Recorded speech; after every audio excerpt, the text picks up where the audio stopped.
This is just over $2. And this one is just over $25.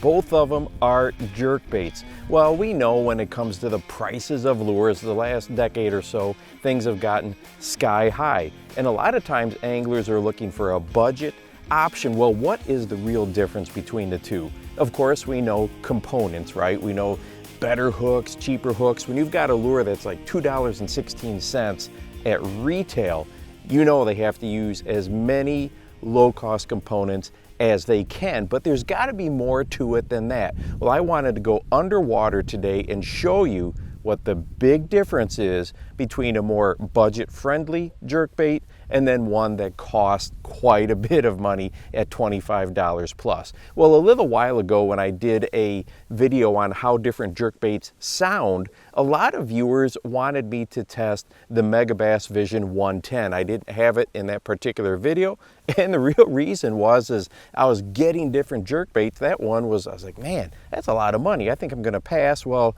a lot of people wanted to see it. So the first thing I wanna show you is the sound, or let you hear the sound between the two different baits. So first one is the Ozark Trail. Let's go ahead and take a listen.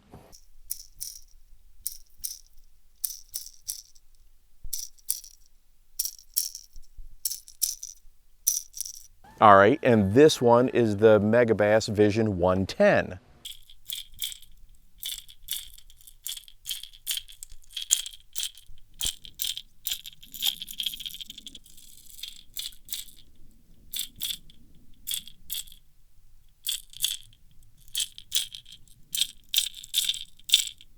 And as you can clearly hear, the Vision 110 has a deeper sound to it, a deeper rattle to it. And based on the limited research that has been done with bass and what they hear, we know they have vibration detection, but based on what they hear, we know they hear at a lower frequency range. And right away, so with the Ozark Trail, with those higher pitched rattles, those higher pitched sounds, probably is not as audible to the bass as the Megabass that has the deeper rattles to it, the deeper sound or lower frequency sounds. Now here's where things got really interesting. When I started to film these underwater, let's go ahead and start with the Ozark Trail. And I gotta be honest, at first glance, I was pretty impressed with the overall action.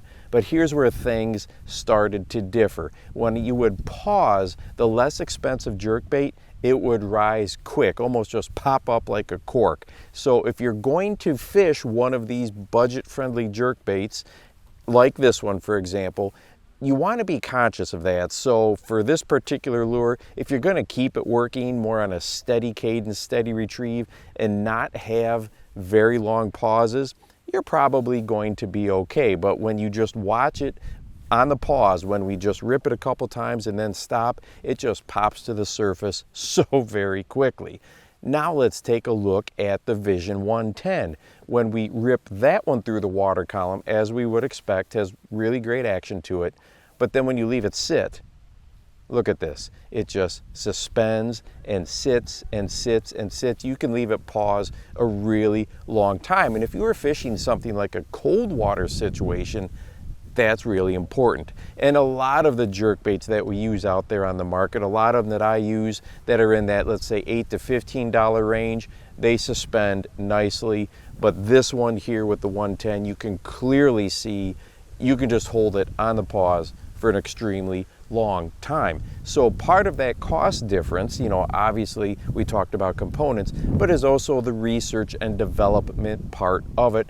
And hey, if you want to watch a video that goes over the Ozark rig and breaks down 3 different retrieves and what they really look like underwater as a Texas rig alternative, go ahead and check this one out right here. And make sure that you go out and encourage someone today. You never know how you might just change their life. For the Bass Fishing Life, I'm your host, Steve Rogers.